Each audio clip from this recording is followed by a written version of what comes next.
Well, that was absolute hell.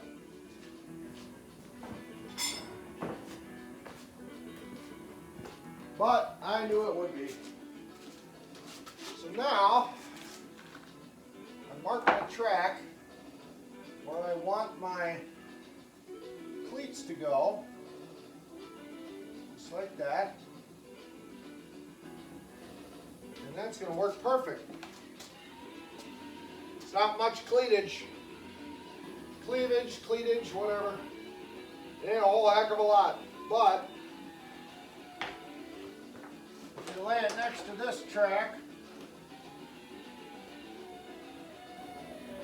which I can't get flat, it's pretty close to this gnarly Articat track. And it's the best I can do. And I think it'll dig in powder. I'm just not sure how well. But I don't think the cleats on the actual Snow Dog machine, the studs on, or the paddles on that track, I don't think are any higher than this from what I've seen.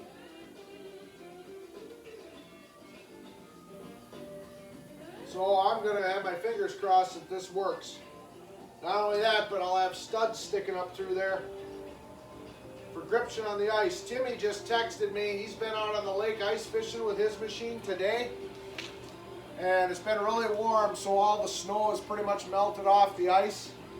And now we got the phenomenon where it melts the top portion of the ice and makes that smooth, like a skating rink.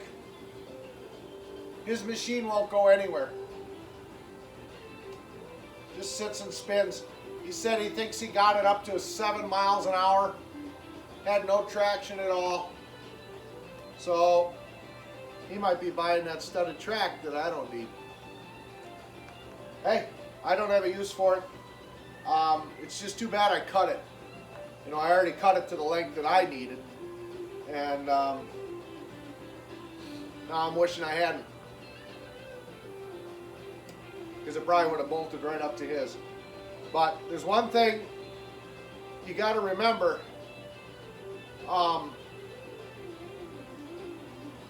If you're using a snowmobile with the full 5-foot long track, that's a lot of surface area. And you're going to need two things. You're going to need weight pushing down on that track, enough weight so that there's downforce so that the track grabs, number one. Number two, if you use a studded track like this on flat ice like he's experiencing right now, it will not want to turn because you have so much of a big footprint that's all just bristling with carbide studs that are now dug in the ice. When you try to twist that machine sideways, it's just going to grab like a bed of nails. So that's why when I redesigned this machine, I put a 1-inch lift in.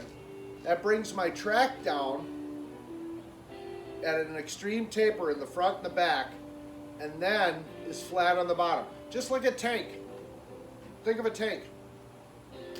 The tracks are tapered up in the front and the back, and there's a small middle section that's the foot pad.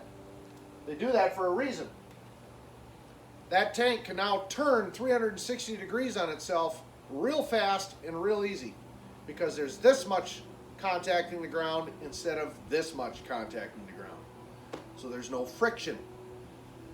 Same principle with this machine I'm building. I'm trying to build it like a tank. I'm trying to keep my military heritage in mind and how those machines are designed. I'm trying to incorporate that into this thing, so the physics of that has already been worked out by somebody, so might as well utilize it.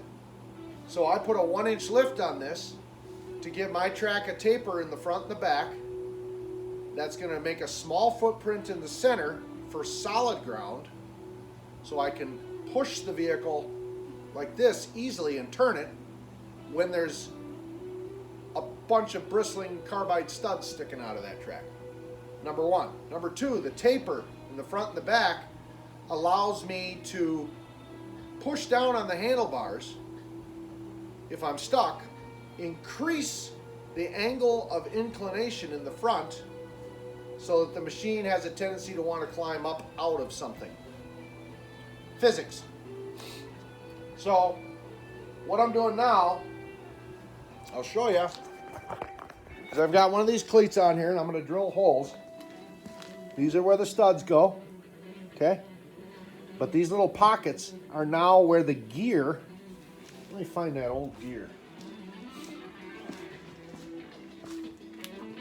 See the teeth on the gear? They actually poke up through the underside of the track.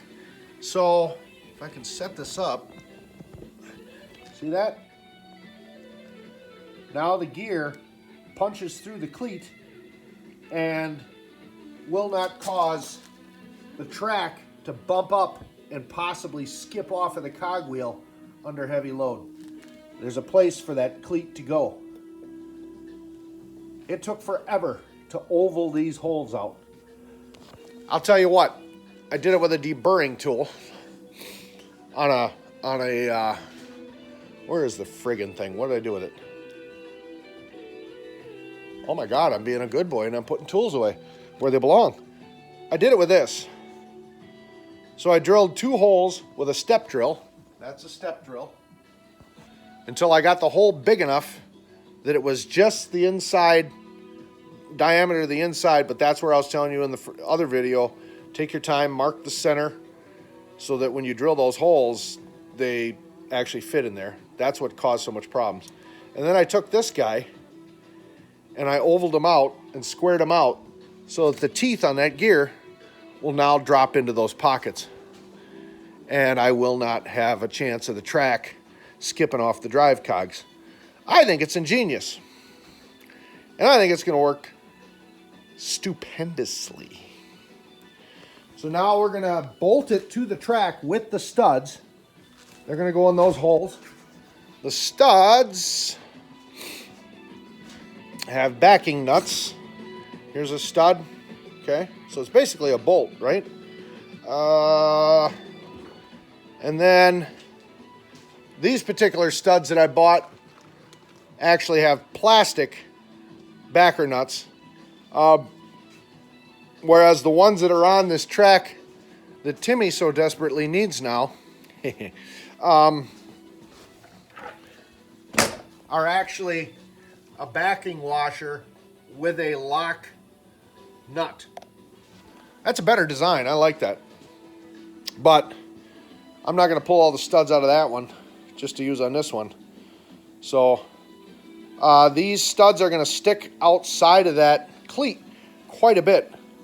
Probably the better part of a 1/4 inch. But I won't have any interference with my tunnel if I measured right. And she's going to grip like a bed of nails on bare ice. So this is going to be awesome. So all right, I'm going to get cracking on mounting these.